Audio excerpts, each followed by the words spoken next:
evening, everybody. We are back. He's feeling better, and he's still the sexiest motherfucker I know. Welcome to WrestleZone Unfiltered, episode 39. But tonight, we got to pay homage to the past. We are coming in hot. I feel I got the Santa Claus hat because, man, we got some special people coming on here. And I got my ho-ho-hos going, man. We the Godfather rolling in the train tonight to pay homage to the way the All Elite Zone podcast network got started. Paul, I know you and I both came in kind of on the ass end of all this, and here we are. And you know, I'd never cheat on you, but I got some fond memories of the folks that I did this with, and I have a lot of fun with you. And without this place, man, I would not have, we wouldn't have came across each other. And there's just a lot of stuff I've been able to do because, Connor wrote me in. How'd you get you into this? I think it was an innocent little Facebook post where he's like, "Hey, I'm looking for people, blah, blah, blah." And I use the term background loosely, is doing those fantasy leagues and stuff like that. So I just thought, oh, maybe I can show you guys how to do it and it'll spiral from there. And he's like, well, let's just have you on. And then it was like, okay, come and go a little bit because I was training at the time. And this year it was like, oh, I got Thursdays free, so let's hammer this home. Yeah, absolutely. Like I said, I've had so much fun meeting you. It's been a blessing in disguise. That I've told this story before, and then I'll get somebody on here. But when Connor reached out to me, it was kind of the same thing, Facebook post, and we kind of went back and forth, and we've talked about stuff I've had going on in my life for the past few years. And, the last thing I needed, because, and I love wrestling. If we didn't, we would not be here. None of us would. But the last thing I needed was to sit there and argue with toxic wrestling fans because they didn't like my opinion. And I didn't want to sit there and argue back and forth with a bunch of people. And, he kind of slowly graduated me into it. And then, like, the first time I got on, the people were so great, and that will be mentioned here later. And they were, so nice to, bring me in. And, there was a couple of shitty comments from over here in the comment section here and there, but, nothing that really got me. And it's like, I did it long enough to go, man, it's wrestling, get out of your own head and move on, have some fun with it. And here we are. So without any further ado, adieu, if you will. Adieu. The man, the myth, the man that started it all. There he is. Hello, Connor. How are you doing tonight, sir? I'm doing all right. How are you doing? Well, we doing well. It's we went from snow and 8 degrees last week and the first part of this week to 62 degrees outside. So I got this hoodie on and I'm sweating, but it's all good, man. We had to miss last week. Paul and his punani was hurting a little bit, so we had to take a week off. But we've been pretty steady and pretty good about it all. So but we are just so thankful for you to to have you on here. And just tell us, well, first tell everybody where you've been at. Yeah. Where you been hiding? Yeah, I've been doing a lot of other things. I did come back onto the world of wrestling for Johnson's last match. Me and Mr. Jacobs did that. But I've kind of taken a break from wrestling for a good while now. I couldn't tell you what's going on in wrestling right now. It's so much I haven't watched. I've done a lot of other things in my life. Got into some things I used to like. I look to be back on a more regular basis now. There's not too much exciting stuff I've been doing. I still check on the show every once in a while, just to make sure everything's in order. Yes, sir, boss. Yes, sir, boss. We following orders. Yeah, we're doing good. We're trying hard. Yeah, there's nothing much that I've been doing. I don't know. That's pretty much it. But it's great to be back on. I look to be back on a more regular basis, as I said. Yeah. Well, you should be on top of the world. Your man is holding the world heavyweight title. His wife is back on TV. Involved in all different kinds of storylines. We don't know which way he's going. So, a lot of interesting things going on. I mean, everybody's got their own view of today's product, but you got your man front and center. You would think I would be more excited for that. I do like that Punk is world champion again, but he's the only thing that's keeping me watching wrestling. If I do watch, I don't think he's defended the title once. Like if he defended the title more, I'd be watching stuff more. But he's pretty much the only thing I watch in wrestling now. I actually watched Survivor Series because of Larry, his dog, because he passed away. I watched Survivor Series only because of Punk. So he's pretty much the only thing I watch. Like I watch TNA with a friend of mine. Like we'll watch it on Thursdays. Yeah, I know everyone's got their opinions on the product. I don't have a say so in it, I guess, because I haven't been watching. So. Well, I didn't see Cena's last match till like 3 o'clock in the morning. And let's get everybody on here, and then we'll touch out real quick. But once we get everybody going and everything, but we'll start fighting as soon as ever the whole family's here. Yes. And Connor was saying he did the live reaction with the one and only 5-star man. There's Mr. Jacobs. How you doing there tonight, sir? Glad to have you on, man. Every time I try to get you on here, you're working on Thursdays or something. So thank you for having me on, man. I'm happy to be back. Yeah, I'm trying to get Thursdays free nowadays because I want to be back on more often because I enjoy the product. I have my issues with it too, but we'll get there. But yeah, I'm glad to be back. Well, if you're free on Thursdays, we're always here, man, and I'll be sure I shoot you that link every Thursday if you can. We'd love to have you, and nothing would be complete without our resident Canadian heel. Hey, everybody. How you doing? I was actually able to make it this Thursday. Good to see you all. Absolutely.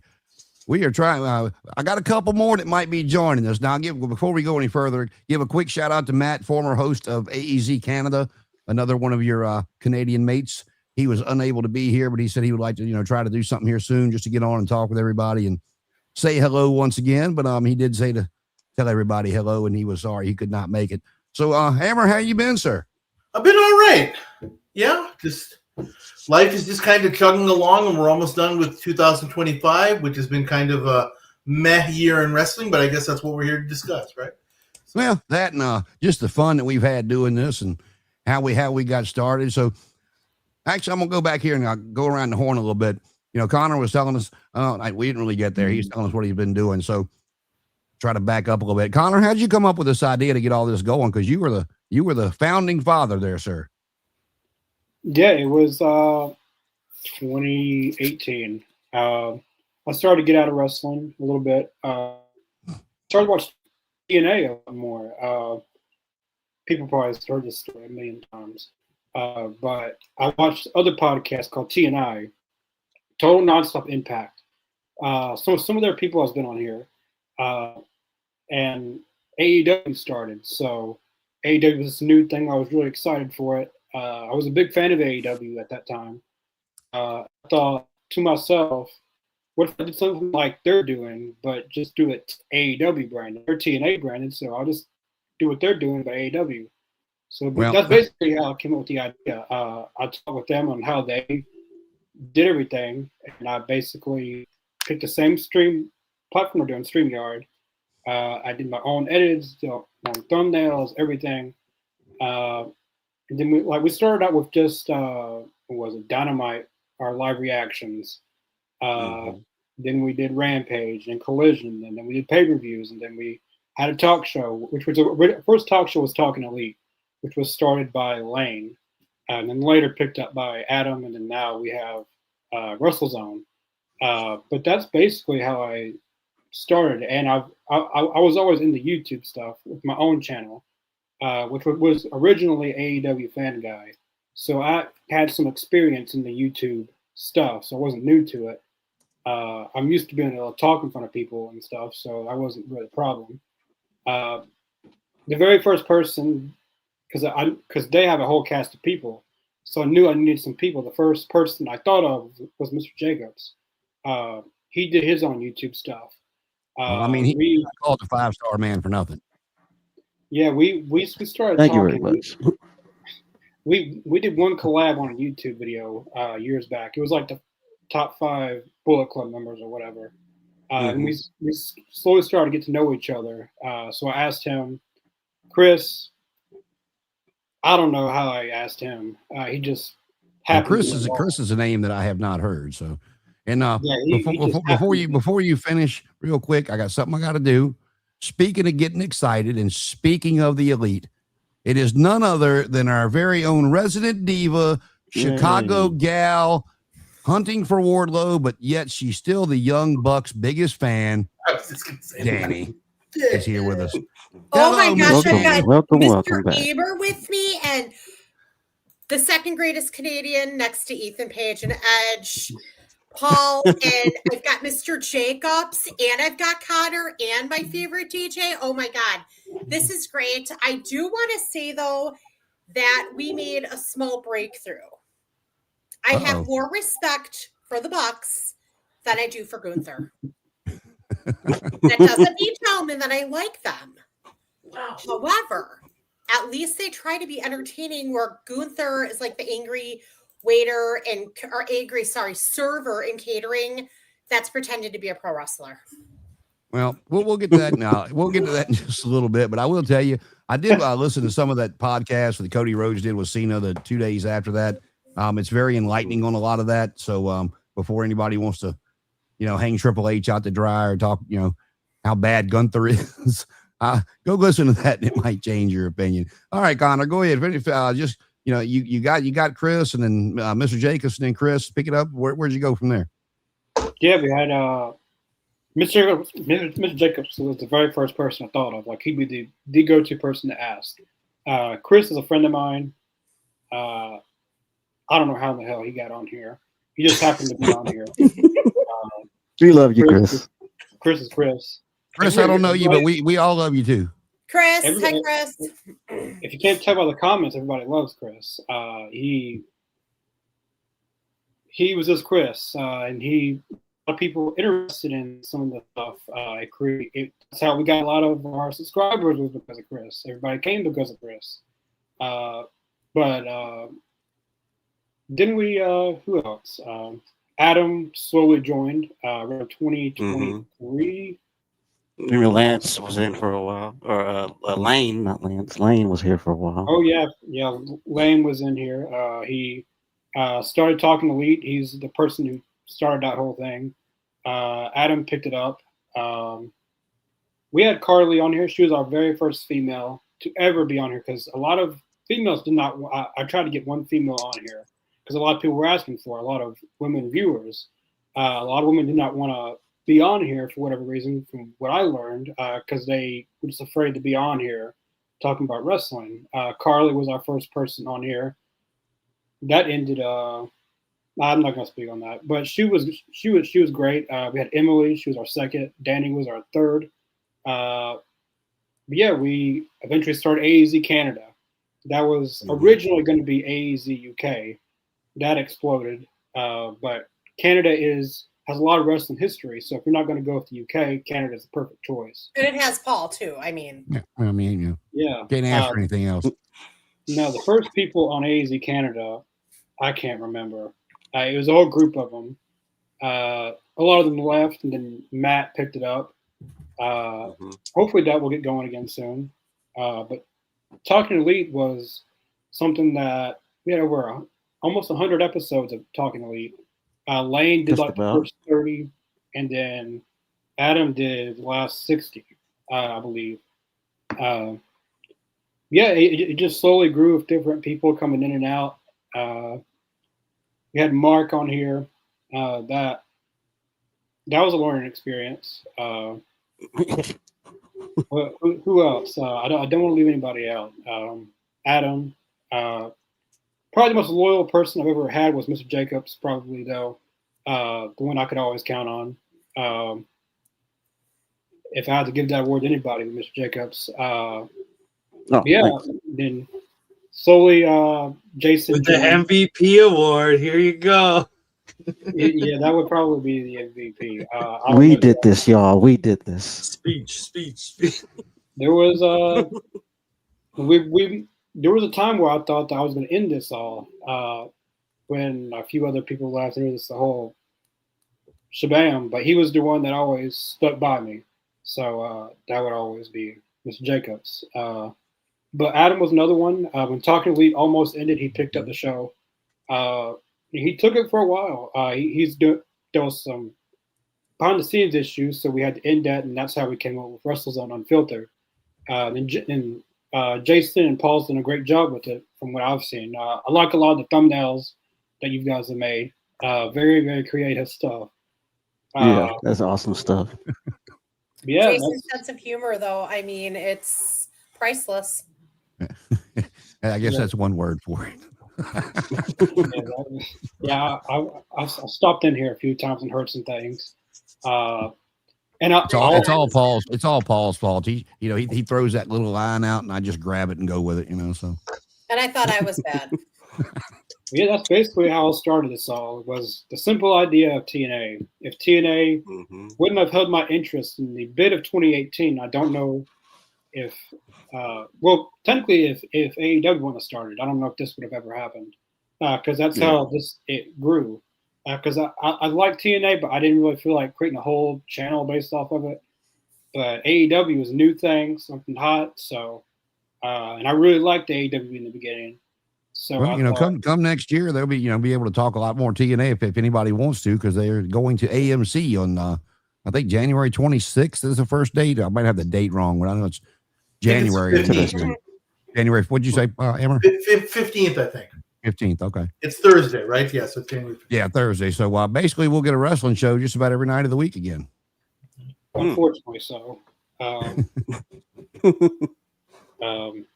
And if all else fails, if you flip enough through channels, you'll find some kind of WWE documentary floating somewhere on a night with no wrestling. So, what is the channel that holds the WWE archives? What is that channel called? It's still on Peacock right now.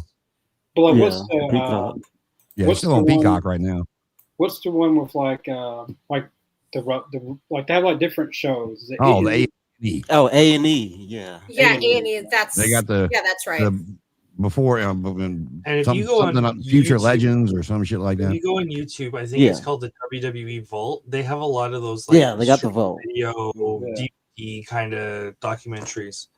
Now, I will say I found that treasure hunting show pretty interesting. I did enjoy that. Yeah, watching them go around and find a lot of that old stuff. I found that rather interesting. That was fun. Finding when they were looking for a lot of Piper stuff, and they finally went to his house, and his daughter's like, "Yeah, you're not going to find that anywhere, but right here." And she pulled up the box that had his leather jacket and just all kinds of stuff in there, and I'm just like, "Oh, alrighty." But right. Yeah. So, Emmer, how'd you get involved in all this? I started following the podcast, and I got notifications on Facebook and things like that. And this was a time when I was working on my own channel, which was dedicated to the TV show Mission Impossible from way back in the 60s and the revival in the late 80s. And I had just gotten more and more interested in, being part of podcasts and learning more about how they work and getting more involved. And I had also rejuvenated my interest in wrestling. So I'm like, hey, this is something I could do. So I reached out to Connor, and the rest, as they say, is history. Because I think that was right at the time when you were looking for for Canadians basically to be part of the All Elite Canada show, right? Yeah. Mm-hmm. So just good timing, really. Yeah. So I mean, it just keeps. I can't believe that we missed some weeks right at the beginning of this, right? I don't know, like weeks 8, 9, whatever. We missed a few, so we could be pushing 50 on this right now, but you talking about Adam, I sent an invite out and he said he would try. So I'm not sure if we might see him before the end of the night. I hope we do. But, you go back to him doing Talking Elite. And I mean, there was, I went back, looked at that stuff. There were several times that, he did a show by himself because nobody else was available. And y'all saw what I did last week. I'm like, hey, Paul's sick. We'll be back next week. I mean, so, I might be interested when I got somebody to feed off of, but I'll sit there by myself. I'll be like, all right, this happened. I'm out. I've done that a few times on some live reactions. It's tough to do, but if you have a lot of people in the comments, you can kind of bounce off of them and create some conversations. But a live reaction I might be able to do by myself simply because I got something to talk about watching the matches, and the comments would be there as well. But just to go on there and do a report, Joey Styles, I am not. So, So Danny, how'd you get started? Oh, I was thinking about that as Amor was talking, and I think I might have posted something in one of the groups, and Connor just messaged me, and we started chit chatting. Don't know what it was. Don't remember what it was about. It was probably an insult about the Bucks. Who knows? Go But figure, right? yeah, but yeah, that's kind of how I got started. And I know that I haven't been around a lot. Work is just my job. I've been there 7 months. So I haven't broken anything and everything's good, but it's a classroom on steroids. So it's like a lot more than me like teaching a bunch of 2-year-olds. It's a lot more. So it keeps me pretty busy. But my New Year's resolution is to stop insulting Packer fans, to stop Now, insulting the Bucks, and to get on here a lot. Yeah, but that takes away all your charm. Well, it does. I mean, yeah, I'll insult Packer fans when the Bears win on Saturday. Go Bears. Oh, Well, damn. I mean, Go Bears. well, I mean that would put a 1-1, being as they, they did lose the last one. They've had a great turnaround this season. And just really off topic for a second. What grade are you teaching, Danny? I actually am teaching infants all the way up through 3-year-olds. Well, So I do home. Yeah, I do home visiting for Head Start. All right, Oh, and all you guys can laugh at this because y'all talk about my warped and twisted sense of humor. Well, my wife she's a middle school teacher, and a couple months back she came home and had such a rough day. What's the matter? Oh, we had 13 people out, and we are so understaffed on subs. Mhm. And she's just looking at me and batting the eyes. I'm like, what do you want? Jason, you got 2 degrees. Okay, and your point. And after I get it, because I work from home. Everybody knows that. And, I can kind of do what I do any time of the day. So, yeah, I signed up to be a substitute teacher. And my first day was last Wednesday in middle school, which I thought would be a day here and a day there.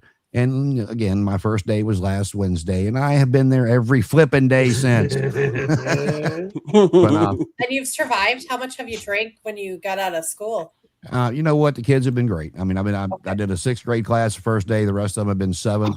And I'll be honest with you, it's not the kids that I worry about as it would be with the full-time teachers. It would be the parents that says little Johnny never does any wrong. Yes. Those would be what get under my skin. So. Yes, I actually have had that a few times working with 2-year-olds. And I remember one off topic, but kind of piggybacking on what you're saying. I remember teaching a 2-year-old room, and this 2-year-old had the nerve to slap me across the face because I wouldn't let her run away from me because we were trying to go inside. And Mom and Dad were like, well, we don't understand why she is the way she is or what we're doing wrong. And I just remember it's been cold up here in Wisconsin as well. And I remember it was below 0, so we couldn't go outside. And I told my then boss, I'm like, we're having an issue with her. My boss goes, you're going to have to talk to Mom. And I said, with all due respect to the two of you, if I get on that phone and when I hang up the phone, you will be terminating my employment because I'm going to tell them what they need to hear. And it was a simple of, when you tweeze your eyebrows or brush your teeth, look in the mirror and see if the problem is you as the parent for you not putting your foot down. And see, that's a great segue into the question for Connor. What are some of the biggest heated moments on here? Because I've never had any issues. I've never seen any, but I've heard you talk about some. So go ahead, enlighten us on some heated issues on here. The biggest stuff was around the All Out 2022. That was the biggest stuff. I'm a big CM Punk fan, and I was gonna stand by on my stance on that. I remember it was talking to the league. It was like 10 of us in here. It was 1 against 9. I felt like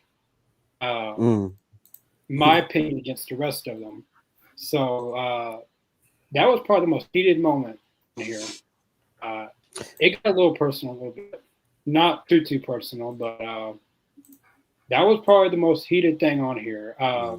When Mark was on here, it was always something. Now, is that show still on the YouTube channel? Talking to Lee. That episode with. Oh yeah.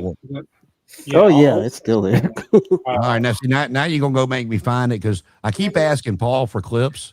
You know, if some 5,000 Hindu squats or some of him working or at this point I'd take a video with him jerking off. Just to have something to post. And, Those do not exist. Oh my God, I missed this. That's not what the cat told me when she walked in the room the other day. But I digress. You gotta pay the subscription for those. But I'm going to go back and find that one so I can clip a few things of I'm not sure what episode that was. The 1-on-9 tag team match. It was when Lane. I can also bring up another time we had it was very heated, but it wasn't really between all of us. It wasn't really between all of us. It was all of us versus someone else. The first interview we were supposed to have, Justin. That asshole took the money and ran. And let me tell you something. You can go back and watch. I shot a fucking promo on that asshole. Connor didn't want to. He was being nice. But do tell. Who is the asshole? Who did I miss it? Who was that? Who are we talking about? That's just incredible. Incredible. Is that the one where he was supposed to do the interview, took the money, and never showed up or something? Yes. Oh yeah. Yes. Okay. Man, and the thing is that Connor didn't want to say anything. He was being nice about it, at least on the air. But I didn't give a damn. I was like, "Fuck you, you fat fuck, you druggy fuck." I mean, I went. You pulled a Samoa Joe. It's like you gave me a live mic. See, exactly. That was our first show ever on here, so I didn't know how to handle that. I really, really liked Justin Credible. I was like, he was the perfect person I wanted. If I would have known how he was, I would have never booked him. But that calls me to every time I book someone for an interview, I don't pay them until they're actually on here, and then I pay them. I don't do it. I don't do it beforehand. See, I wished I'd have been there because I'd have been right beside you, Mr. Jacobs, going, if we'd have got stiffed by, let's say, Flair or a DDP or something, okay, whatever. But we just got stiffed by Aldo motherfucking Montoya. You got stiffed by the person with the underwear rat-faced. How credible was Justin if he never did anything incredible? Exactly. He was I called him just undependable. I remember that. He was the proto Roman Reigns. He was the guy that was shoved down everyone's throat way before. Exactly. He was hyped up, man. And the thing afterwards, he said that we never booked him and we false advertised and yes, he accused us of screwing him over, dude. I was like, what? But we had there's text messages, there's text of him with us communicating with each other, and to find out we're not the only podcast that he's scammed over the years. The floodgates opened. Oh, Danny is surprised by this? I'm just like, oh, you should go look. Go look at Maven's thing. Maven found Justin Credible and like say, hey, buddy, what's up? And Maven was like, hey, maybe give him a chance. And then Maven ends with like, well, I was wrong. Yeah. He screwed other people too. I set him up with something and he messed that up. He's made a habit. I gave him the benefit of the doubt. Because the moment, Mr. Jacobs sent me that, and I watched it, and he was saying that it was all the YouTubers' fault. And he was I was bullcrap. It is. He basically said, look, I needed the money to feed my family. I needed it more than you guys did. So he's basically having a Nikki Bella moment where Nikki Bella came back because she's broke and needs relevancy. Oh, but wait, she really wants something to sleep with now that Cena's married. What a segue there. I will say in her defense, when she come out was 2 weeks ago, and Raquel Rodriguez knocked her off the apron and she was just laying there selling like she was knocked out. She still got a great ass. That's a good place for her. You let her lay on the outside of the ring and the cameraman like zoom in on her ass about every minute and a half. Yeah, I'm good with that. We found a job for Nikki Bella that she's good at. I must say she looks great. Like she, you can't even see any signs of aging. I want to know what she uses for skincare. Because she does. With that much money, you can kind of use anything you want. But I'll tell you again, everybody used her. Ziggler. Oh shit. You know, Is God knows. your shoot on Just Incredible online too, Mr. Jacobs? That's still out there. Oh yeah, it's there. It's Okay, it's yeah, all Yeah, there. I'm gonna need to watch that now. I'm about to get a 2-week break. I just DJ'd my last Christmas party of the year last night, so I know what I'm gonna be doing for a few days. I'm gonna be going back deep in the archives to Super find some of these edits, clips yeah. that I can. You can find a Deep, lot of deep. those about Just Incredible. Well, I guess And, the final chapter of that was I went to a wrestling event in Memphis, Tennessee, and he was going to be there. Now he doesn't only he doesn't only scam podcasters; he scams promoters too. Yep. I knew a promoter, and I went to the event because I wanted to meet Just Incredible. The promoter never said he scammed him, but he scammed him because he never showed up. And then later on a Facebook page, he said that he scammed him out of $2,000. For one, Just Incredible is not worth $2,000. He scammed him out of $2,000 that whole thing. He was coming near me. I didn't know if he was going to show up, but I really wanted to confront him face to face. I wasn't afraid to. And Chris went with me, and he was scared that we were going to get kicked out and everything, because I wasn't going to let my guard down, you know. Right. And I didn't just go there for him. There were some other wrestlers there too. So if he didn't show up, at least, well. Yeah. yes, like there were some other wrestlers there I wanted to meet as well. So if he didn't show up, at least I'm not going there for nothing. But he actually did show up. I don't know how in the hell they got him to show up, because he never shows up. I don't know how they got that to happen. But I went up to him. He was actually there. I went up to him and said, "Hey, do you remember me?" He had like he didn't know who I was, but I showed him the text messages and everything because I wanted him to sign my book. I don't feel like I have to pay for that at this point, because I feel like I already paid for that a few years ago. Oh my god! And then it was a whole thing. He at first he wasn't going to do anything, but I'd already talked to the promoter there, and he was basically trying to defend Just Incredible. I don't know how you can, but he ended up working it out. Just Incredible signed my book. I didn't pay a dime, and he didn't act like he was sorry at all. He was just there for the money because he was there. Right. He was there for a weekend. He did 3 shows that weekend. He went to Memphis and 2 places outside of Memphis. It wasn't far, so he basically was only doing it for the money. And that's how it ended. I'll never have anything to do with him. That was the end of our relationship, I guess. The final chapter of all that. Well, Fuck you, let's Justin. move to a happier note, because I know I was not here for all the interviews that you guys have done, but Barry Horowitz I was here for. He was tremendous. But I will say being on here with Kevin Von Erich made me feel like a kid again. And he was so gracious. He was so nice, even when his wife had to help him fix his tech problems. But yeah, I mean, it was, I'm pretty sure I even said it to him. I felt like that 10-year-old kid watching World Class sitting here talking to him. It was awesome. And that was all because of you and this show, man. And I appreciate it. Yeah, I was there for that too. That was great. Now, every interview we've had has been great, besides our first. And it really messed our reputation up a little bit, I felt like, because our first interview, we said that we're going to have this person on here, and we don't have him on here. It kind of makes us look like we're not legitimate. But every interview after that, we nailed. We had Amber Nova. We had some indie people like Brooke Havoc. We had Sabu on here. We had Ahmed Johnson.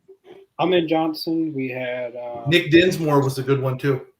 Yeah, that Yeah, one I wish yeah. I'd have been on for. I'd like to have been on for that one. I Yeah, forgot I was doing something, but I Yeah, forgot what I was doing, but I couldn't make that one.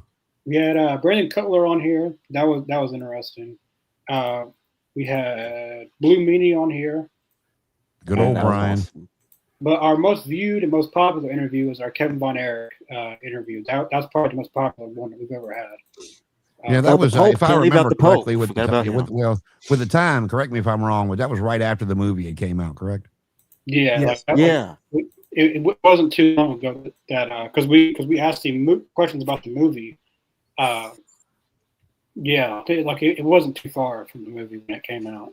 And if he's listening to this, I know I told you this on the interview, but if you can work it out with whoever you need to work it out with, and give us that 5-pack of the Von Erichs as figures, I got space back here I can find to put it. You know, you'll get my rare. money if you can get me a 5-pack of the Von Erichs, man. And I don't want Zac Efron as Kevin Von Erich. Oh God. Damn, man. Have you guys seen those things? Those are awful. Ugh. And we had his two sons on not long after. Mhm. I don't know who scheduled their interviews, but I was talking to them because I believe he has a daughter or but wasn't there a Von Erich in TNA and she was a woman? Lacey. Yeah, Lacey. Carrie's Lacey. daughter. That's Yeah. Carrie's daughter. We were trying to work that out, but she doesn't do anything with wrestling anymore. She doesn't live by them, so yeah. There's I don't know who would be my favorite interview, but Sabu was up there. That was a wild interview. That was. If you know Sabu, you know he is wild, but that was he didn't hold back on anything. It was a very unscripted interview. Love that guy, man. And R.I.P. that's kind of where we're trying to head to. You talk about bring up the indie guys. It's kind of where Paul and I've been trying to steer this. You know, we had Jesse Daniels on from around the Richmond area. Tried to get him on tonight. I don't know if he's going to make it or he might pop in later. You never know. I have one for whenever our next. I know Christmas is coming up, but I have one more. Yeah. So he's had two from his promotion that he's brought on. And actually was it 2 or 3? Sawyer Dalton and it was Curtis Awesome. So yeah. it's So 2, we've had, and then the next one will be the third different one. Yeah. So yeah, we know that. And, you know, so if you guys run across any indie performers that would like to get on and introduce us to them and their brand and stuff like that, that's kind of where we're trying to take it, and Sweet. Get have us introduced to their audience, them introduced to ours, and did you guys interview Buddy Matthews and Alex Shelley too, or? Yeah, we did. I mentioned them. There's some people that we've had on. We had Eric Rowan on here one time.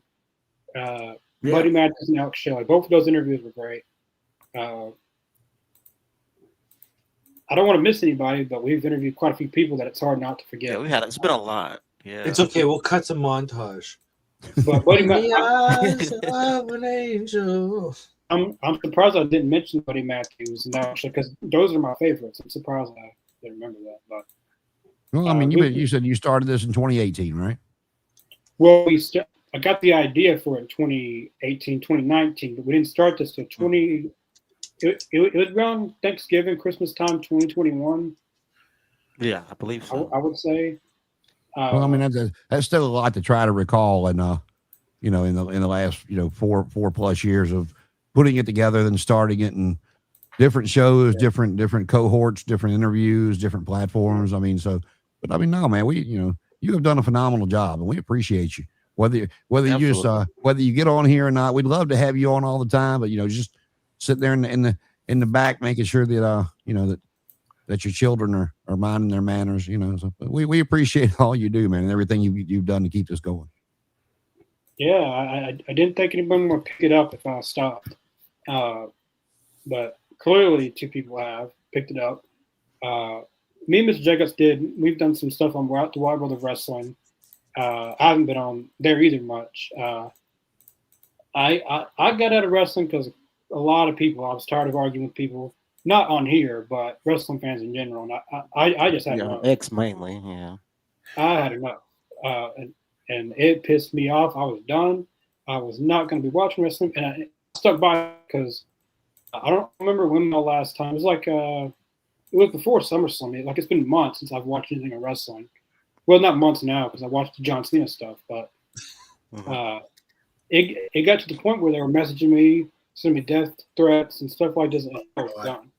Well, once it got to that point, I was done. Like, you can't voice your opinion as a wrestler. Like I've been in all kinds of entertainment, basketball, TV shows. Wrestling fans are by far the worst type of group of fans that cannot agree to disagree on anything. Like if you have a different opinion, you're going to be shot down. It's just a whole army coming after you. But I understand they're toxic, but I wouldn't say first. I would say they're a close second to the Philadelphia Eagle fans. Hey, Oh, if we're gonna start the arguing, Raiders fans. Marvel Wrestling fans are sports pretty fans bad, also but pretty bad fans. wrestling Well, fans I don't know if are you guys, up I don't know if it's in their new stadium or not. I can't see why it wouldn't be, but I know in their old one, there was actually a jail under the stadium where they would arrest so many For people. the Yeah, I heard of. Yeah, the Eagle Stadium. Well, that just sounds like a Yeah. good time. I don't know what you guys Interesting. are. So I don't know if Right. I don't know if they kept I that think it's like a tradition with the drunk new tank or stadium, something but like that. yeah, the old one had a jail up underneath that they would throw some of those people that were a little on the intoxicated side, fighting, pulling opposing teams' jerseys Yeah. off people. Is that the opposite of how hockey was invented? It was like big jail, lots of people in it, instead of small jail, just a couple of people in it. I know a lot of sports, like the Boston Celtics, like they have some of the worst fans, but they've had a lot of success over the years. So, but wrestling fans, Well, sports to me is one thing. This has always been my thing with wrestling. It's like if you got somebody over here that likes DC and somebody over here likes Marvel, they don't argue about it. It's like, you like Batman, I like whatever. I've never seen a fist fight over Big Bang Theory. Right, exactly. No. Great point. Sheldon's my favorite. No, I like Howard. No, I like no. You're right. See, That's actually- my point that I try to hate get across to Big these Bang. dumbasses. I love Young Sheldon, so I'm in the camp of Young Sheldon's better than Big Bang, and that'll start a fight right there. Well, Connor, you got another question down here. Who was the hardest person you've had to deal with in all this? oh god, they're not watching this, so I can say it. Mark, Yeah, they ain't watching. Mark, most definitely. Oh my god. It was something every time. Was that the guy that you removed or banned? I think. Oh, then he kept wanting to come back Something. on. I think I came in on the tail end of that. Yeah, it was 2023 or 24. It was the World's End pay-per-view, and that was the final thing. So MJF lost against Samoa Joe. I can't remember what year that was, but he didn't like none of us liked it, but Yeah, him none of us him like and- the ending. and Siren got into it a little bit. But this was after the show had went off the air, and he cussed us all out for whatever reason. You didn't cuss me out. Shit. Nobody did anything to him. Because you would have cut a promo on him.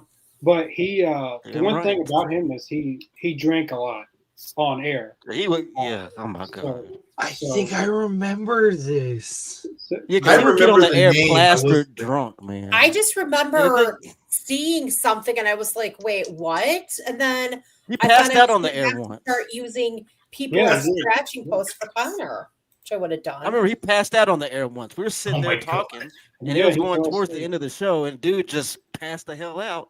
I'm like, hello. I We're almost like, fell "Fuck, let's end asleep the once show." on air, Jason, if you remember that, when I was at my sister's. I don't remember when that was, but I worked that I like But you were literally exhausted. got This up at dude like was drunk off his 5 ass. o'clock in the morning. And then by the time we were doing the show, Jason thought I was sleeping on air. I'm just laying on my sister's bed, like all like cozy and comfy. Yeah, I was like, damn girl, you all right? You still with us?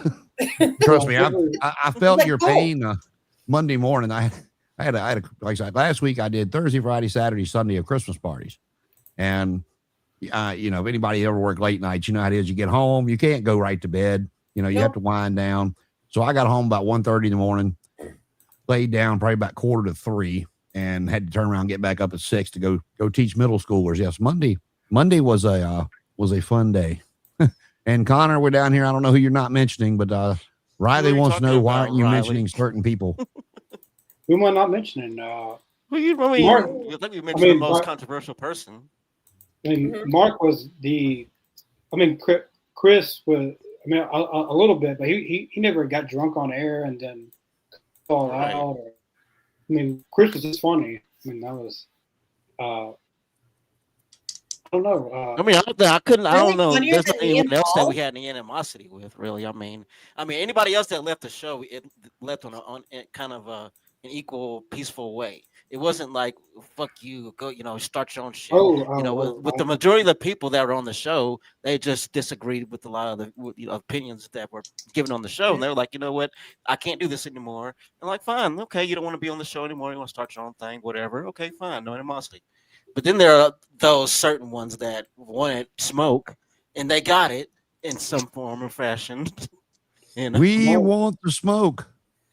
I know Mark was the main one. Mm-hmm. It was in every stream thing. It just at first he'd be fine. Once he started drinking, then it just escalated every single damn time. But the one person, I guess, if we want to mention, Aiden was on here. I like Aiden. It was his decision to leave. Yeah. But there wasn't anything. Now, me and him did get into some arguments on here, but it was wrestling based. It wasn't anything like that. It's never personal. Siren, I didn't have any problems with her. No. I'm sorry. She runs her own little empire, though, really. I mean, she has her own thing going. I mean, she brought a lot of people to us. She was responsible for a lot of our growth a little bit because she had her own. There's a lot of back of scene stuff, behind the scenes stuff as well. She does a lot of that. Yeah, from what I see, she's doing a lot of Twitch. If I've seen that. Yeah, that's her main thing. And she came over here, and that's then her bread and butter. A lot of her audience came over here, but she just drifted apart. Well, there was one episode. It was me, Mr. Jacobs, and her, and me and her maybe got into it a little bit. But yeah, a disagreement, really. It was just over wrestling. It wasn't anything like what we discussed earlier. But I've enjoyed everyone. Like even the people that left on their own doing, I still respect them. You know, Aiden and Carly and all them. I don't want to bash anyone on here, but Mark, I will, because he went online and tried to sort of lie about certain things that we ignored him, but we did ignore him because he was blasting all of our phones, and it kind of got stalkerish a little bit. So we just ignored him. You know, we're not gonna, as I always say, I don't feed into the trolls because he was one of them. I don't know. That's just how it ended. Once he cussed everyone out that one time, that was it because nobody wanted him on here. And I never told him that because I didn't want to hurt anybody's feelings, but I was the only one making an effort to get him on here. Jacobs didn't want him on here. Siren didn't want him on here. Adam didn't want him on. Like nobody wanted him on here except me trying to make things better. But I think where people miss the boat, besides the ones that just want engagement, because you know people are trying to make money off Facebook, and they'll do anything they can to start an argument just to get those comments going back and forth and have other people jump in. But how could you say that right to my face? I know, God damn it. Give me a second. The thing that people. Hold on. I'm lost to hearing. Hold on. Let me get out and come back. I cannot hear anyone. Look, Jason, look what you've done. Every time we're on here, you always pull some stun like this. Look, man, I have not hit one of my sample buttons in weeks. Okay. Is that what you say at Costco too? Well, he's trying to get that fixed. What I was saying is, it doesn't matter if it's old school stuff that I grew up on, the stuff Amber and I watched, years ago, or the new stuff. How boring would it be if everybody liked the same thing? I mean, how boring would baseball be if everybody was a Yankee or a Dodger fan, or football, pick a team, if everybody was a Green Bay or Chicago fan, Danny was talking about, her thing with the Green Bay fans. And it's like, that wouldn't exist if people didn't have different stuff they liked. And that's, it wasn't an argument that I had in the not comments, but in Messenger. And I'm not going to mention her name. It's not, I don't want to start no shit, but I tried to be as polite as I could because she was talking about, it might've been the show that you guys were talking about that she was on with you, but how upset she was about some of the things that got said or whatever. And I just told her, I said, it's okay that your opinions differ. It's okay that, you like that and they didn't, or vice versa. That's what a podcast is. I mean, Paul and I disagree about half the shit we talk about and laugh about it. It's like, but that's the fun thing of it. It's not personal. And I don't know why people, besides the people that want the engagement, the ones that take it so personal, it baffles me. And from an entertainer's try to perspective, if I disagree with you on something, I'm going to disagree with you in a way to sort of set you up so you can so we can keep talking. You know what I mean? Like that's a way that you can disagree and go, oh, so you like this? Well, tell me the reason why you like this, and we can, like when people just go no, cross their arms and tuck their chin, you don't get nothing. I like when you can say, oh, you enjoyed John Cena's retirement. Well, let's dive into it because I feel blah, blah, blah. You know what I mean? You can get into the nitty gritty, but some people see that as like, oh, they were attacking me in my opinion. It's like, I wasn't. I was just trying to pick at it so you'd give me a bit more. You know what I mean? Cena had a great line, and not, you have to go listen to it to get the full context of it. But he was talking to Cody on the podcast. He was talking about giving advice and, not coming across to the younger talent. He said he understood the older talent. Hell, he was now one. He was, the retired veteran, but not coming across to the younger talent of, the old guy that was whatever. He said one of the things that he told the younger talent, instead of just going, slow down, kid, like you hear from a lot of the veterans, that he would have a conversation and explain to them that, if you're talking one way, if you go out there for 45 minutes and you're talking to the audience, if you're talking to them, you're going to lose half of them 10 minutes in, and then you're going to continually lose the rest of them. But if you're having a conversation with them, same with the match. If you're in a match, if you're having a conversation and letting them be involved in it, and then that's, whether, and he kind of laughed. He said, whether you have 5 moves or, 105, he goes, if you can continue that conversation with the audience, you're going to bring them in. And that, to me, that's an excellent point Paul's making. It's a conversation. You don't have to like everything. You don't have to agree on everything. It's just, be a fucking human being. It's wrestling for God's sake. Right. And don't make dirty comments either. Like how, and circling back to awful fans of teams, Packer fans are just like horrendous. And that's not true. Don't you dare. How dare you? Fight. I was go, Pat, during go. the postseason, and I had on my Bears shirt, my Bears pants, and I'm grocery shopping. And some lady walks up to me. She's like, "The Bears, what? The Bears, the Bears." She was one of these. Oh, I'm going to hide. I'm going to say something, but I'm going to hide behind Paul, and Paul's going to fight for me type thing.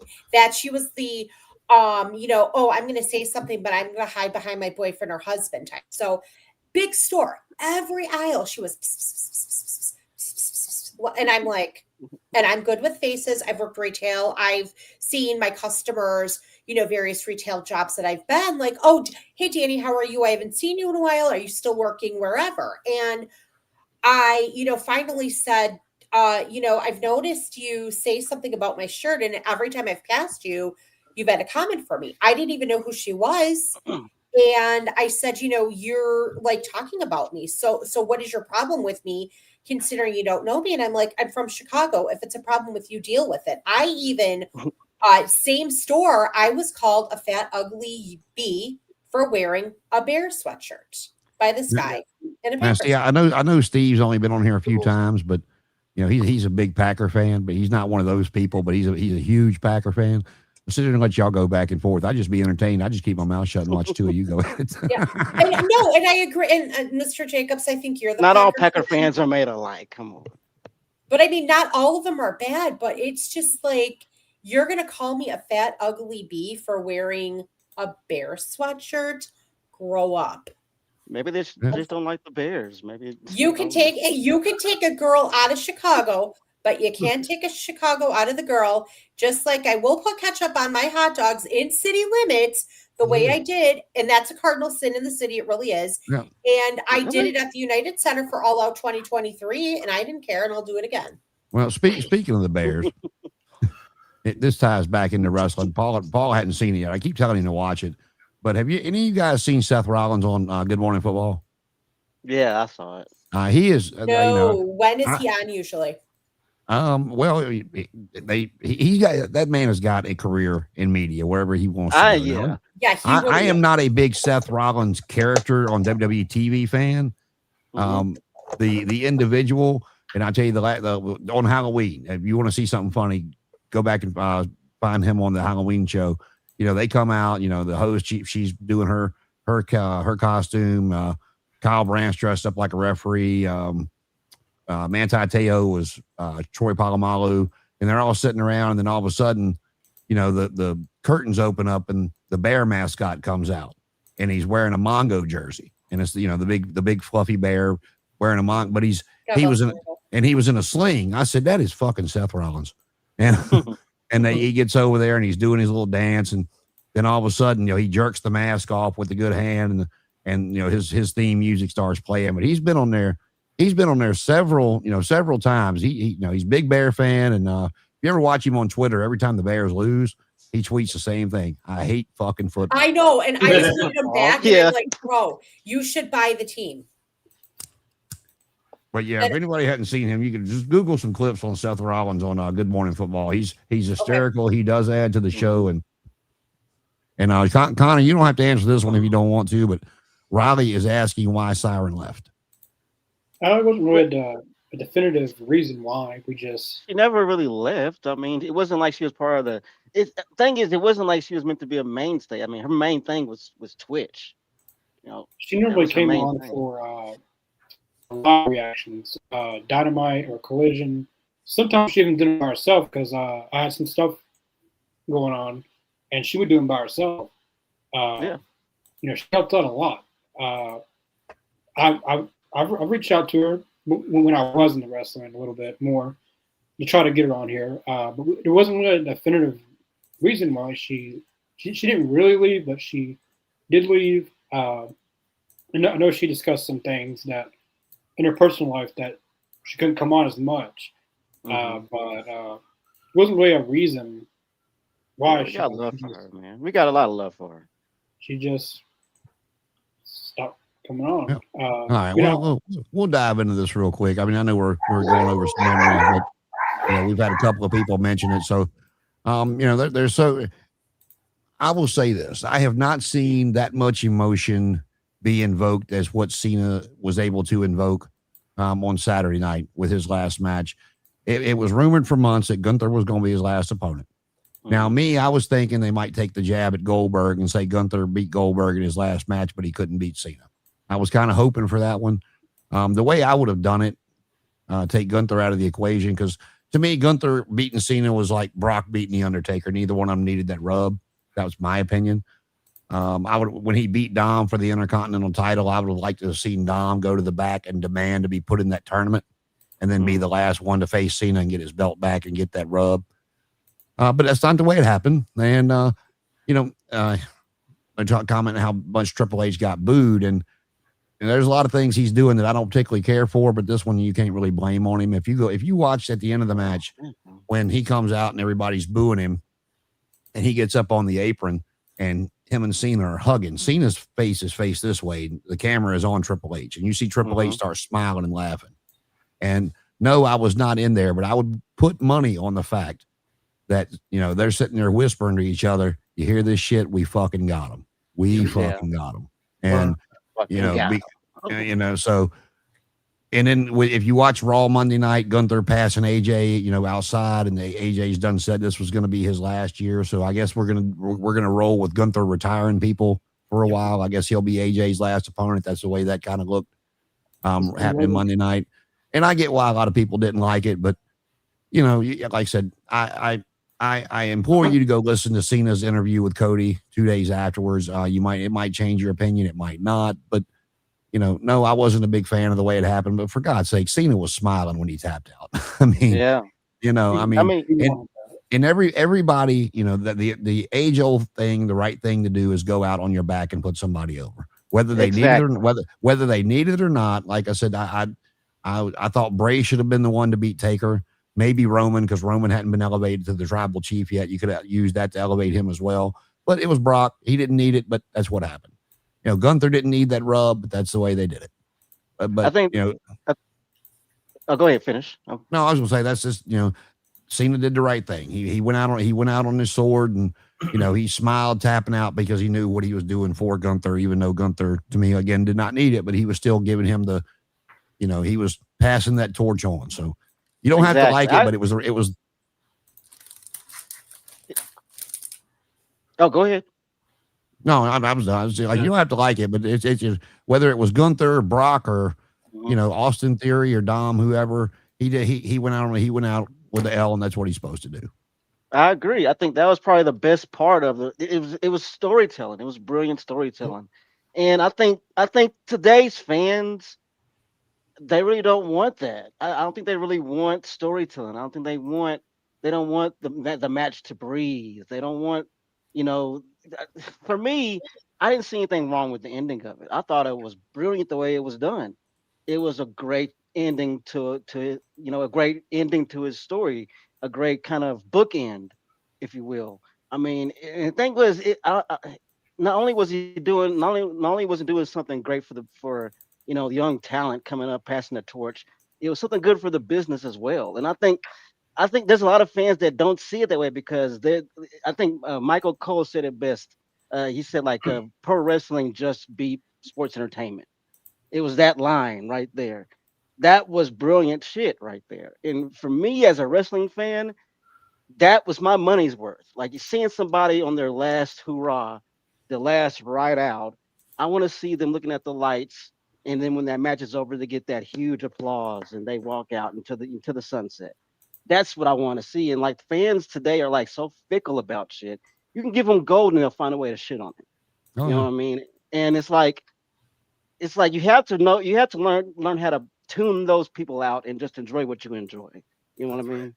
And and Cena gave you those moments to where it looked like Super Cena was going to make the comeback, and he did that 3 or 4 times before he finally tapped out. So regardless of who was in the match, I mean, I enjoyed the match. I mean, like I said, did I wish it would have been somebody else? Yeah, of course I do. I mean, I think most people did, but I have a very specific observation about the end because people are talking about the finish, like the tap or whatever. Should he have?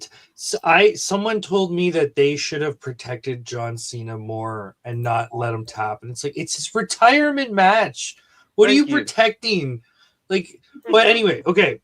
So my observation would be this tap didn't work visually. Like it was sort of anticlimactic because I like the smile. He knew he was giving up. He knew this was the end. The tap out works. I think the tap out should have been on the mat somehow. Bang, bang, bang. Or it needs to be a clean finish on the back and it needs to be that 1, 2, 3. Those are clear, decisive victories. I think this was the only. So you feel like he went out with a whimper? It's like the last note of a song. You know what I mean? Okay, I see what you mean. Where like the song's great, everything's great. For the metaphor, but I think him tapping out 100% should have happened. Gunther should have won. All this stuff is fine. I think it's just the like limp-wristedness of the it should have been more of a bang, bang, bang. Yeah. I'm tapping, I'm surrendering, more of a I agree with that. Pronounced moment, I guess I should say. Well, the thing too with that though, if you go back and watch it, every time Gunther got that sleeper locked in, you had 18,000 people chanting, "Don't give up, don't give up." Mm-hmm. And Cena has been so polarizing for the majority. Once he hit that main event status with the "Let's go Cena, Cena sucks," and he would never go heel because of the kids and the Make-A-Wish, and kind of a lot of the same things Hogan said earlier before he ever finally. I think the only reason he agreed to do to it was because his act had gotten so stale, and he needed that NWO shot to get people interested again. But and Cena wasn't stale; he was stale. But the crowd still popped for Cena. You still had that 50-50 pop for Cena. You were starting to. Not only was Hogan starting to get boos with the yellow and red, but it was a lot quieter. But that's what I was kind of. Cena was so polarizing with. When is the last time you can remember an entire building chanting for Cena and not getting the Cena sucks chants? I mean, so, all in all. That's the Kurt Angle. Yeah. Like you can't cheer for Kurt Angle without "you suck." Exactly. Right. Yeah. So, I mean, like I said, he might have not chose his opponent, but, if he hadn't wanted to tap out anything else, you can shit on Triple H for a lot of different things, and but you got to remember a few things. He was not going to make Cena do anything he didn't want to do, and also just because Vince McMahon isn't there there's still a lot of people over top of him telling him, you can write it, but this is what we want.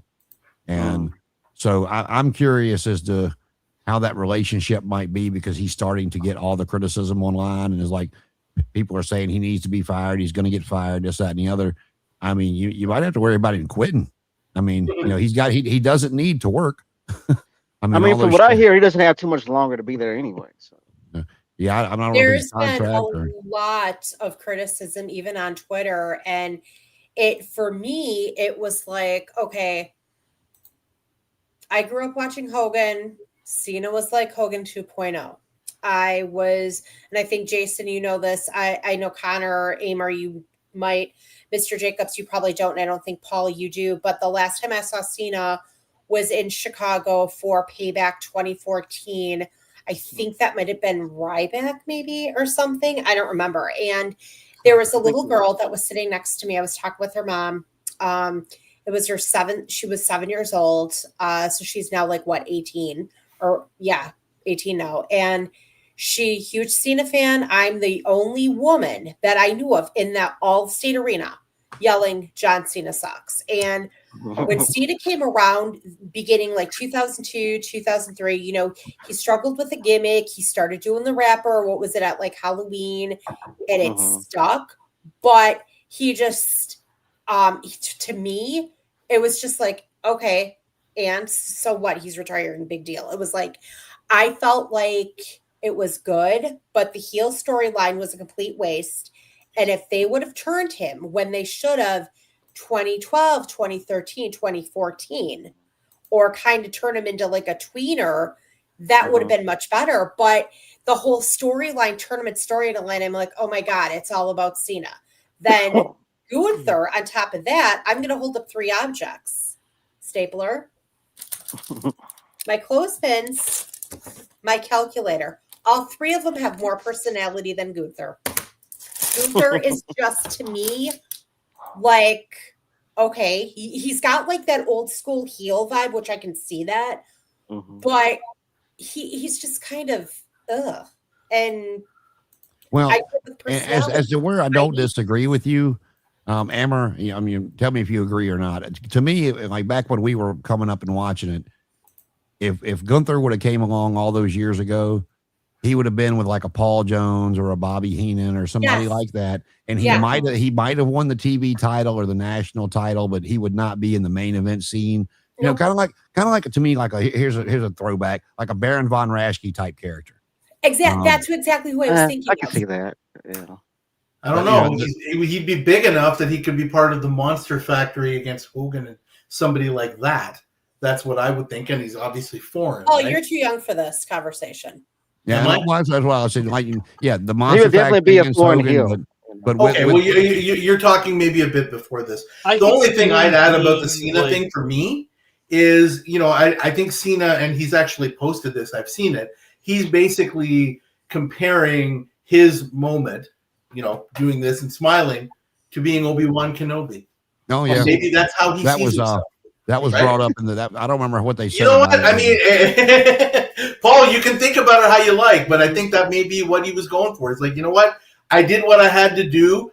Luke and Leia are together. I'm good. I'm tapping out. I'm going to become a Force Ghost now. He's passing it down to the young Padawans, Yeah, I mean, however you feel about it, and you can feel about it how you like. But I think that's maybe kind of how he sees it. Okay, I've done enough now. My time is up. Your time is now.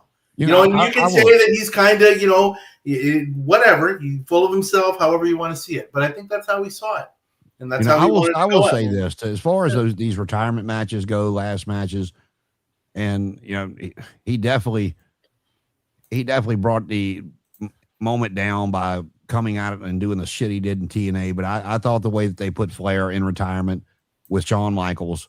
And then what they did for him on Raw the following night, which they did not do for Taker or anybody else when they retired. Flair got that huge WrestleMania push for the last match. Where, if he loses, he got to retire, which we all knew he was retiring. And then that huge thing on Monday Night Raw. And then, like I said, if he had just stayed retired, I mean, that moment's still iconic, but it would be a whole lot more iconic than because of. But that's on Flair. That's not on WWE. No, that's definitely on Flair. Yeah, that's He on. just That's couldn't fuck definitely on off. Flair. I'm you just know? like I said, as far as retirement matches go, final matches, I just like the way that one was laid out. I agree. It was emotional. And I Yeah. think too, what was interesting is that I kept waiting for somebody to come out and drop Gunther because there were rumors floating around that Gunther was not going to be the opponent that somebody was going to take. I don't know if anyone saw Yeah. that. I saw that. Yeah, they have the rumors going around that somebody was going to take him out. Personally, I thought Orton would have been a better fit for Cena's last match because he's got a history with Gunther, with Cena. Punk would have been ideal for the last match given the pipe bomb history. But I was just waiting for someone to come out and take out Gunther and take out Cena. Personally, I was hoping it was going to be Oba, but that didn't happen. And Well, speaking of people from Cena's past, Tony Khan did an interview about a month or so ago, and I don't even remember who it was with. Y'all might know who it was with, but he was asked that question if WWE reached out about using Edge at all, and he actually responded with no. He goes, but if they would have, I'm sure we could have worked something out. I'm like, oh, somebody finally put his business hat on and took his fucking fan hat off. No wonder the product's been a little bit better here lately. there you go. And you don't know what that guy.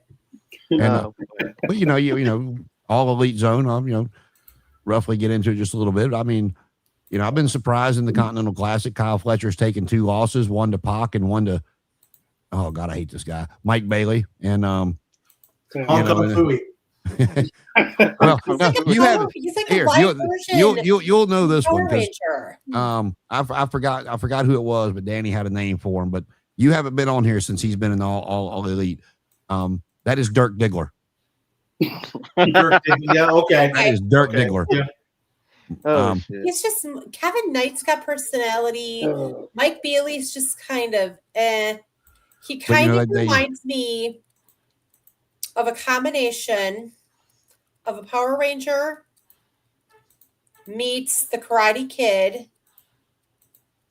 And give me, I'll come back to this, but Mike Bailey's just kind of. You're describing Rob Van Dam. That's how I see That's pretty snug. Mike Bailey is like the Pokemon evolution of Rob Van Dam, but he's only in that medium form yet. Like you give Mike Generation Bailey, 1 Pokemon. I don't know.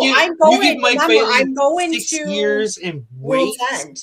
Boom. Well, at least Rob Van Dam had the cool factor. I mean, there's something But about Bailey. was that when he was up here in the clouds, or was that when he was down to earth and actually being able to focus? Either or. He still looked cool. That's all I care. That's all I care. I would about say Bailey. One guy, Mike though, Bailey is definitely one of those people that doesn't have charisma in their voice, but just the way that they animate is very charismatic. He's kind of like a version of TJP, if anyone knows who that is. Oh yeah. the one guy that I do TJP. like is that Shiloh guy missing the tooth on NXT. Oh yeah. He kind Yeah. of who does he remind me of? He kind of reminds me of Al Snow, kind of just like his mannerisms, and I don't remember who else. And I said it last week, but I can kind of see that like Al Snow vibe going on with him. There's a little bit of Mick Foley and Abyss mixed in there too. So Yeah. with him. But with like the young, him. I've made it clear on here before that I don't hate the Young Bucks. I've just never found them. I mean, they're entertaining when they're in the ring, but I've never liked their. There's never really been a lot of story behind what they've done, and I think they've done well with they drew that out well for them finally to turn back and go with Kenny with the Elite, and the Elite won I do like won Kenny. that $1 million last night. They've drawn out, they're still drawing out Takeshita and Okada, for that to finally explode. So I'm waiting on that one. I mean, there's some good stuff going on there now, and they shocked the world when Tony Storm and Mina Shirakawa didn't win when Harley Cameron and Willow won the ladies tag team titles. I was certain they were going to put them on Tony and Mina just so because with Tony being part of the team that they would try to use her to elevate those tag titles, but they put them on Willow and Harley Cameron, which Harley Cameron is. I love Harley Cameron. Her and that damn He Sasha. is funny. Her and And that again, I'll Sasha do it Banks all. puppet is like when she was doing that Mercedes Moné puppet with the purple hair. Oh, that was gold. I'm trying to think what else happened in AEW. John Moxley finally won another match last night, so they're drawing that out for him to get kicked out of the Death Riders and make his his turnabout and start coming back out the Wild thing again. Paul, what am I missing? And Missing remember, MJF. I'll be at the Now Arena on Saturday watching World's End. Oh yeah, MJF came back last night. He got a huge pop when his music hit. Now, speaking of MJF, do we know where your boyfriend's at? We see. He's hurt again, isn't he? Actually, yes, we do know where my boyfriend's at. My boyfriend now is on NXT, and he took out Javon Evans. Oh, uh-oh. So we've kind of. You talking about Pretty Ricky? Pretty Ricky, what they call him. My core. So now this is funny. So my husband's like, he goes, "Who's in the core?" So I've got the NXT core of the people that I like. Starks Page, Josh Briggs. Oh my God, I like Josh Briggs. Tony D, turns out that he went to grade school, middle school, and high school with my niece and nephew. So they're friends with him, but not like tight friends with him, which I think is kind of cool. So Tony D's in. Hank and Tank is starting to grow on me, and I do like Dion Lennox. He's also growing on me, as is Dark State. And I was just talking about the core, and he's like, Starks turns heel. Now you don't like him anymore. I go, are you kidding? He's still the head of the core. And he goes, well, but Braun's frozen. I'm like, Braun's frozen because I froze Braun. Starks is immune to being frozen. Well, you talk about NXT with that too. I've always liked Tony D'Angelo because you can see the amateur background he's got when he wrestles, and I just didn't like the gimmick because I knew it would not work on the main roster, and I didn't want him to flop when they called him up, and that whole family issue they did with him and Stacks, and then the last time you saw him on TV, he's like, "Don't call me that. I'm not the boss anymore. There's not even a family." And for them to send him away like that, to give him a reason to be written off TV, and then bring him back the way they did with that Don gimmick completely shed and gone. Yeah, that was great. I think that's one of But speaking of NXT, did anybody see that big fuck up on Tuesday? I did. I wasn't able to watch it. Oh, you're talking about the Thea Hale, Blake Monroe. Yeah, Miss Mariah May forgot to kick out, and now we got a new North American champion. But I will say this: that is some old school shit right there, because the referees used to be told, if they don't kick out, you count. That's on them, not. Yep. And So who's gonna quote that interview first? I'm not like with the other group of people I know.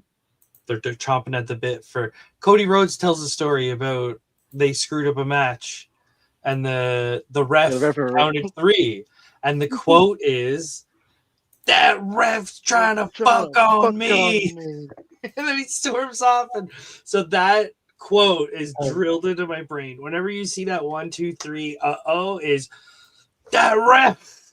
So the ref fucked on her. In my head, Jason, thanks to you, and I don't remember what I was watching, but somebody was off the top rope, and all I could think of was Mark Madden, that famous quote. Fly, fat ass, fly. That's it. Yeah, did any of you guys see my Twitter where I voiced that over top of Bronson Reed doing the tsunami? Yes, I was dying. Really? But, the first time I ever saw that happen, and I mean, Amber, you might have seen this match, but it was a pay-per-view, and it was after Flair had came back to WCW in '92, I think, whenever it was, and 93. And Barry Windham had the big gold belt, and Vader was the WCW champion. They had both the belts floating around, and Flair was going to get that big gold belt back. I mean, it wasn't like he wasn't going to win that match. But if anybody's seen the spot, he had Barry Windham in the figure 4. You have people would lay back 1, 2, and then they'd set up, and you go over that spot for a couple minutes, and they get out and keep going. But Barry Windham, the referee counted 3. Windham didn't set up in time, and everybody's just kind of looking at each other, going like, "What the fuck just happened?" And then the referee, like on NXT, he rang the bell and handed the belt to Flair. That's the first time I remember seeing that happen. Like, as someone who used to referee, they would tell me, if they don't kick out, you just go ahead and count 3. There's nothing you can do about it. Yeah, I mean, that's one thing I will say. If you go back and watch that match with Moxley and Ray Phoenix, and he rang Moxley's bell, with that when he dropped him on his head, but the referee stopped because Moxley was supposed to win the match. You could tell Moxley was pissed, and he yelled at the referee and told Phoenix to do it again, and Phoenix picked him up and gave him the driver again, and won that TNT title that way. But yeah, you go back and find that match. The referee's like 1, 2, and he quit, and Moxley's shoulders still firm on the mat. Like, I've been in those exact positions, it is not something I wish on anybody to be in, because you know someone's going to be pissed at you.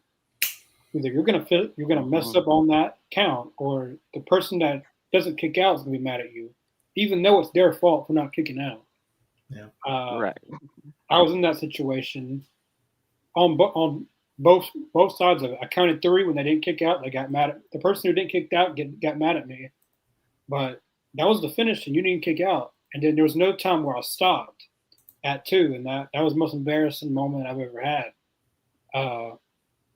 But you know that the people in the match have to be aware of the finish and when to kick out. You know, like that's on them. Yeah, well, the last thing I'll throw at you guys, and we'll just take it wherever. I do believe personally that within the next, it might not be this long, but within the next 5 years, that we're going to see something completely different with WWE. I don't think it's going to be anything that that resembles what we've all watched for years. I cannot remember the guy's name. He's very high up in TKO. Talking about how in an interview he did, talking about how that he needed Triple H and Nick Khan to get away from all the pay-per-views that Vince McMahon created, such as WrestleMania, SummerSlam, Survivor Series, and start creating their own, you know, PLEs and get away from what Vince did all those years ago. And if that's their mindset, you know, it's going to be a shell of what we've all come to like. What's that, Paul? I mean, Keep the main 4, or even like keep Rumble, keep Mania. That's like hands down. You have to keep those 2. But like SummerSlam's a great name, and what's the other 4? Survivor Series could go to them. Yeah, the original 4. Those 2 have to stay. Mania and Rumble. Just the mechanism where they work. Mania was one he mentioned, and I'm like, do you know what you're trying to do to this product you bought? You want to get rid of WrestleMania? Hey, okay. This National Football League is really taking off, but this Super Bowl thing, absolutely. I don't think we need to worry about it too much as long as Nick Khan is there, because Nick Khan, you know, Mission Impossible reference, he's Jim Phelps, right? You'll never convince me that Nick Khan did not pull off your mission, Nick, should you choose to accept it, is to get Vince McMahon out of professional wrestling. And he did it. Guy can do anything because he knows how to work people. He gave people like The Rock and Travis Scott and, you know, all sorts of people rope to hang themselves this year, right? If The Rock wants to come back, well, not on your terms, buddy. You know, like here's how it's going to have to be. So these people from TKO, they can say what they want. I'm sure that Nick Khan is in a position to manipulate any kind of situation the way that he wants, because he's that kind of guy to tactfully and diplomatically make people think, you know, what he wants is their idea. Yes, he has that skill set. That's how I knew that girl was actually hurt, whatever pay-per-view that was, when Steve Austin hit the wall. Yeah. And you see Nick Khan himself right there at the wall with the. Yep. I'm like, oh shit, that's bad. And then of course they took the camera off and put it back on Austin real quick. But you know, I mean, but he fixed it, right? Much about it. Yeah, he didn't do anything about it. He fixed it. That's what he does. And he told Triple H, "I'll deal with Vince. You just keep the ship going." You know, if he can do that, there's not anything Nick Khan can't do. That's how I see it. Speaking of what you can and can't do and keeping the ship afloat, Connor, what do you see moving forward for all this? In wrestling, or no, just what your empire, what you built. Oh, I hope to be more involved. I got out of wrestling. Period. I haven't, like a lot of things they're talking about. I haven't, like besides John Cena's final match. That's the only thing I know of. But I hope to be more involved with both sides, the All Elite Zone and the Wild World of Wrestling. I don't know about any live reactions. I don't know if I could sit there and watch AEW anymore. It's a lot, but it's gotten a lot better than it was. I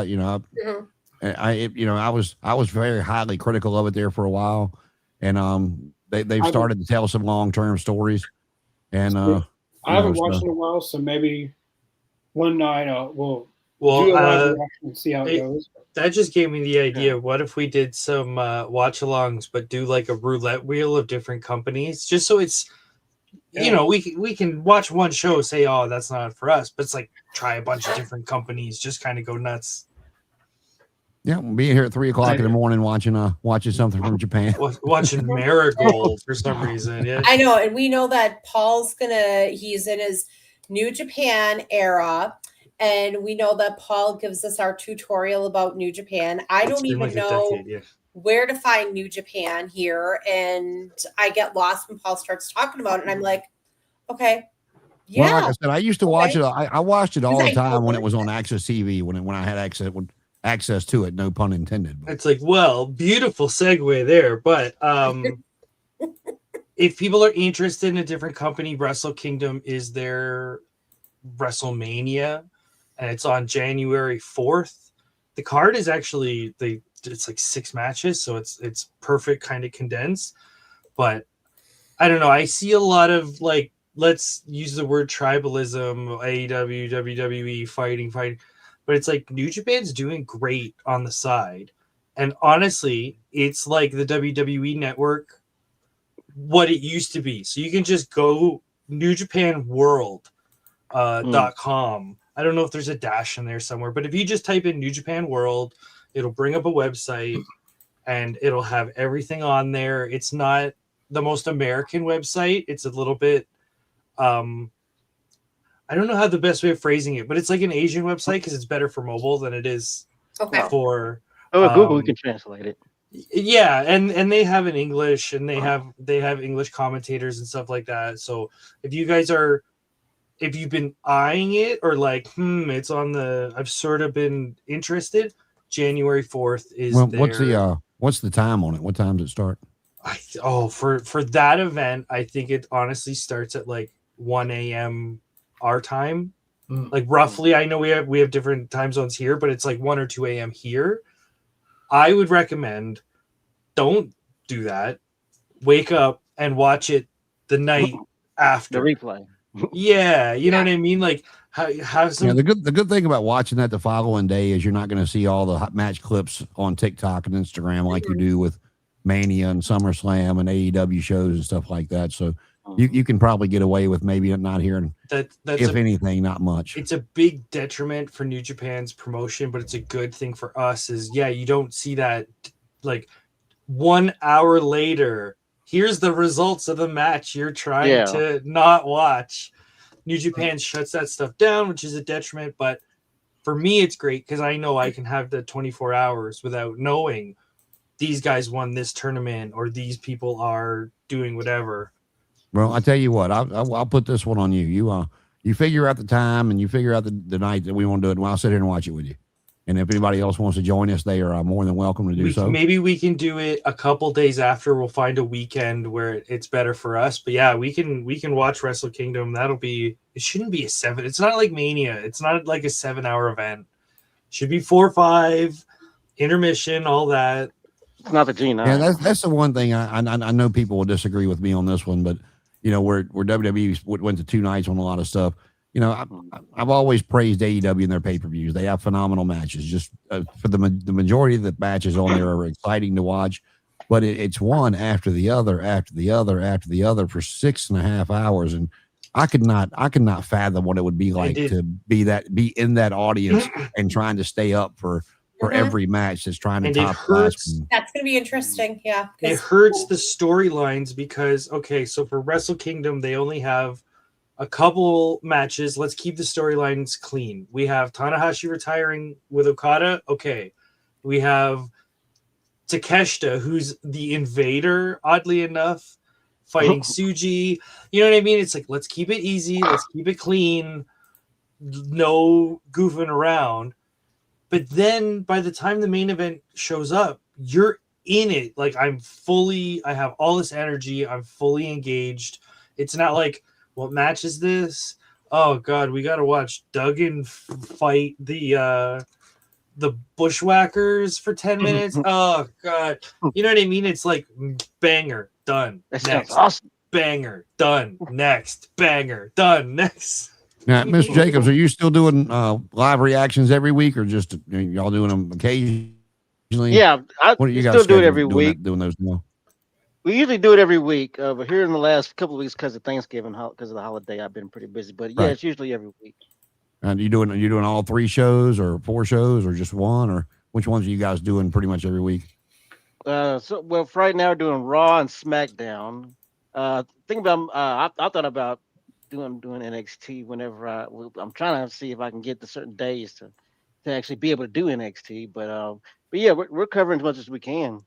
And that's on the wild. That's on the wild world of wrestling. Easy for me to say.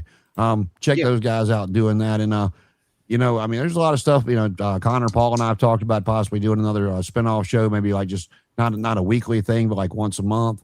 You got Paul's in Canada, Amber. I don't know your schedule, but maybe trying to get AEZ Canada back. Maybe check with Matt, see if he can't do it every week. Maybe, kind of a round robin of who can do it. From our brothers and sisters over there in Canada, despite what certain people on this side of the pond may say. We'll keep moving on that one.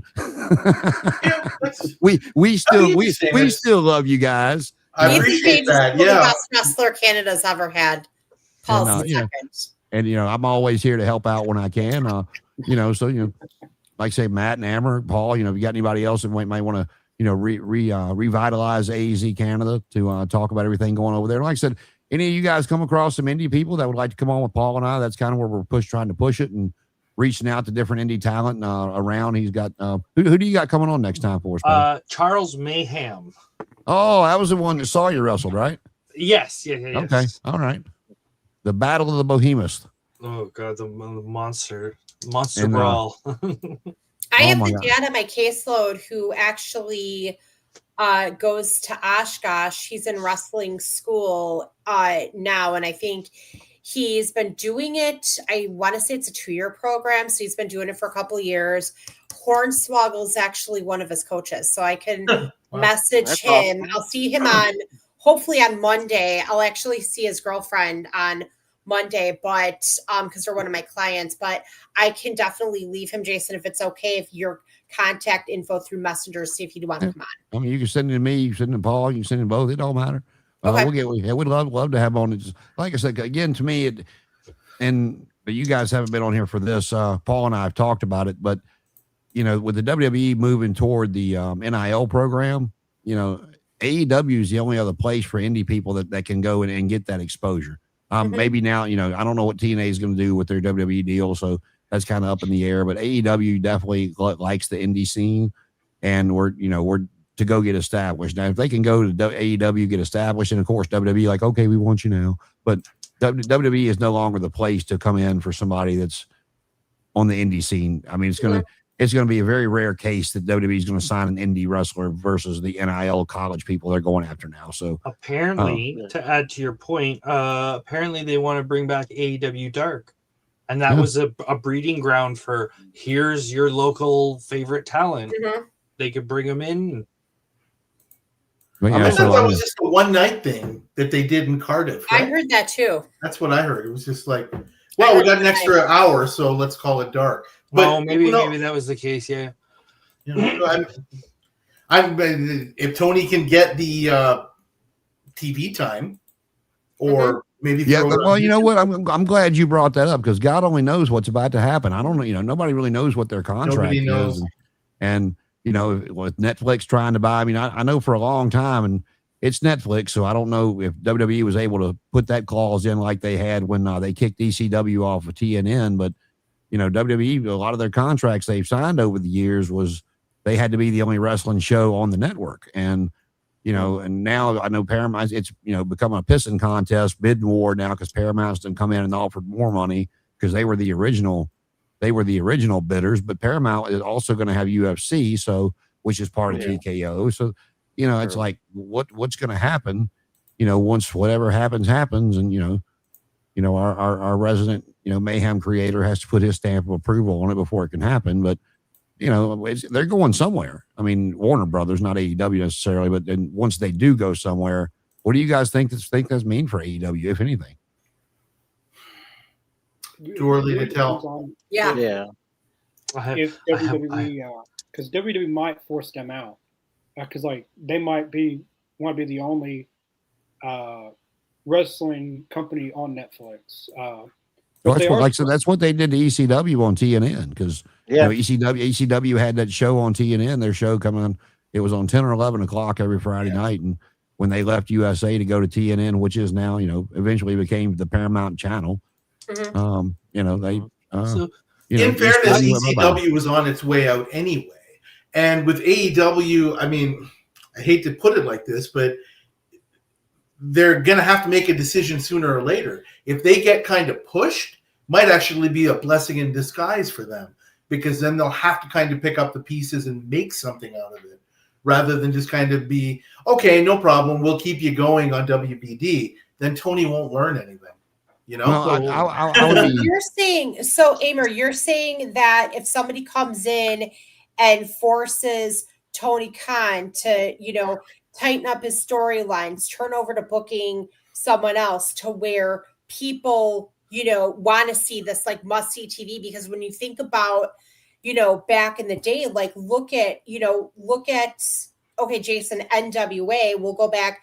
Amer, you'd remember this. Connor, you're too young. Paul, you're too young. Mr. Jacobs, you might be too young. But when you just think about, NWA Saturday night, okay, you had to tune in to the next episode to see what LOD was going to do, what Midnight Express was going to do. Same thing with Nitro. Okay, you at one point, 83 weeks, you had Nitro here, Raw's here. You had to tune in to see what the NWO was going to do. What were the Steiners going to do? What was DDP going to do in the war against against NWO type thing? So there were so many elements that made you want to tune in. So you're saying that if, Warner Brothers or whoever picks them up says, okay, this is what we need from you, this is how you're going to do it, you're done booking, we're hiring you a booker to make it more it would force him to actually think with his brain and not with okay, here, we'll do this. Oh, here, we'll do this. And if that's what you're going to do, whoever's listening, Vince Russo is now working again in JCW.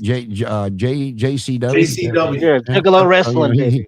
He's back in. What's he talking about? Like this. Yeah, Danny, I'm going in that direction. Here's the thing. Sometimes people think I hate AEW. I don't hate AEW. I want AEW to succeed. Some of us here are parents. Okay, we deal with kids, whatever. If you had a child and you knew that child could do better in school, they could get A's, but they slack. And they're like, I got C's and D's, whatever. You're not going to tell that child, oh, no, it's okay. That would be bad parenting, in my opinion. Mm-hmm. Okay? Where I'm kind of going with this is I want wrestling to be better. I want AEW to be better so that they push WWE, which, whether you like it or not, is wrestling. It is the gold standard. It is the brand name that carries professional wrestling. WWE is really just coasting, and I'm being very polite with that, because nobody's pushing them. Right? I want WWE to be better. I want wrestling to be better. I want AEW to be better. And it could be better if they just tried a little bit harder. Yeah. You don't have to do a whole bunch of things better. Just do a couple of things better. Well, so much better. And the industry was but this is the thing, and Tony will never do that because nobody will do that. This is human nature. You don't try to get better if you don't think anything is wrong until you fail. I don't want AEW to fail. I want Tony Khan to fail. And I want him, because he'll never fail to the point where he'll wonder where his next meal comes from. I don't mean it like that. That's not even possible in today's world. Fuck you, Tony. But I want him to fail and then pick up the pieces and say, I have to do better. I definitely want the AEW tribalist fan base to be failed, but that's a whole separate thing. Okay? Yeah, so that's a whole nother. There's my rant. And that's what I was saying. I was just as critical of it as you were. And, like the last few months between like the slow burn with the Bucks turning back babyface, the slow burn of the Moxley Death Rider story, the slow build to get you Takeshita Okada probably for the New Japan World title. There's been more than just random matches. There are glimpses of it. Yeah, there are little bits and pieces there. I don't doubt it. So I have a little bit of input on this topic because I find it immensely interesting. Okay, so we're talking about WWE, AEW, TNA now as their television shows. That's their MVP, their minimum viable product. They're by definitions television companies. So Yep. I think this is I could totally be wrong. America is the only country in the world where where professional wrestling companies are television shows and not what I would call professional wrestling companies. Yeah, New that's Japan, Yeah. CMLL, Noah, Joshi, Tokyo Joshi, you can name all these companies, and they're what you would call a touring company. Yeah. So they tour around and they do all these matches, all these places, and that's how they make their money. It's a different business. Yeah. So, Yeah. okay, why is it that when we're talking about professional wrestling, this is sort of a rhetorical question, but you'll know what I mean, where I'm trying to go. We're talking about how professional wrestling makes money, but we're sort of stuck in this antiquated 1990s must-see TV cable perspective. So it's like, okay, if AEW loses their TV deal, and people are going to say if they lose that, they're done. No, But they're it's not. like, I'm not saying that's right. I'm just saying those are, but it's like WWE can survive on Netflix. They don't have to have everything on, the structure that they used to have. So I think North American fans, and especially the structure of North American wrestling, is a bit antiquated. They're thinking like Vince Russo. They're thinking like the Attitude Era. Yep. But instead, okay, so I know I'm a bit scatterbrained here, but WWE stopped doing house shows. Yep. How are you making money? You know what I mean? If you're not a wrestling touring company, you have to be a TV company. And if TV is doing poorly, which it kind of is in theory, then you're doing poorly. Like, how many people have cable still? I haven't had it in maybe 15 years. Okay, like, so this is where I get a little bit confused because people argue about how these companies are going to survive. It's like, I think they could survive if they trusted the structure of professional wrestling companies that's been there for 100 years, instead of trying to focus on TNT can't miss.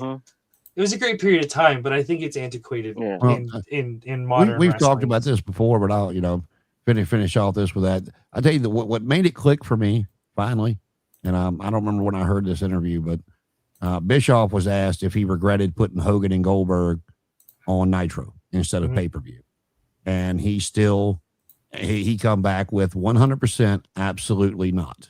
And they're like, "Are you kidding me? As much crap as you took for that?" He goes, "You got to understand, we were not at that point. We were at that point an entertainment company. We were a television product. We were not a touring wrestling product. We were there to get ratings." He goes, "So no, that was the right call to do for the type of company that we were." And it just kind of hit me. I'm like, holy shit, he's right. Yeah. And it's just that it hit me. That just smacked me right upside the face. And I said, "You're 100% so I think there could be potential for a company that's a touring company that has a lot of their stuff online, because it's like Impact for a time was impossible to watch. I have to know which weird channel they're on and what. Just be on YouTube. Absolutely. Like CMML, all their pay-per-views are just on YouTube. Yeah. Oh my, that takes all the work out of how do I watch this? You use the number one most useful video site in the world. There you go. Well, we've been here talking about the history of the program and everything else, and I'll wrap it up before I say my thank yous to all of you. I'm not going to go through all this, but just a few tidbits of today in pro wrestling history. Steve Austin is 61. Happy birthday, Stone Cold. Oh, goddamn. And Trish Stratus is 50. Rob Van Dam is 55. Anthony Bowens is 35. And speaking of Nitro, 30 years ago tonight is when Medusa showed up and threw Alundra Blaze's title in the trash can on Monday Classic Night moment. Nitro. Absolutely. And she wanted a shitload of money for that belt, and they said no. I saw that episode of Treasures. But And look at Baldy now and look I at do- Baldy today. I Oh, do yeah. appreciate she came full circle on her Hall of Fame speech. They pull out a garbage Pulled can. it out, She yeah. pulls out the minute. Put it out. That's And guess what she did with it storytelling. afterwards? She took it back home because they Right wouldn't back. pay her for it. She put it in the fridge. That's what she. But Put it in the it fridge. has been a true pleasure with everybody here. Danny, thank you for joining us. Amber, always good to see you, sir. Hopefully it won't be Yes. as long next time. The Hopefully 5-star not. man Yeah, who let's keeps see how the new going year and- goes. Yeah. And Paul, my partner in crime every Thursday, and like I said, he's we're putting together a new show that he wants to do once a month, and we'll give you some more details on that when he gets it wrapped up. And of course, none of us would be here without the man, the myth, the legend, the one and only Mr. Connor Hayes. Connor, this is your thing, man. So sign us off tonight. Yeah, I look forward to being on much more regularly in the next coming weeks. I am doing a lot of other things that might take some of my time, but I will make an effort to be on here more. But yeah, we'll see you guys next week on WrestleZone Unfiltered. So Peace. long.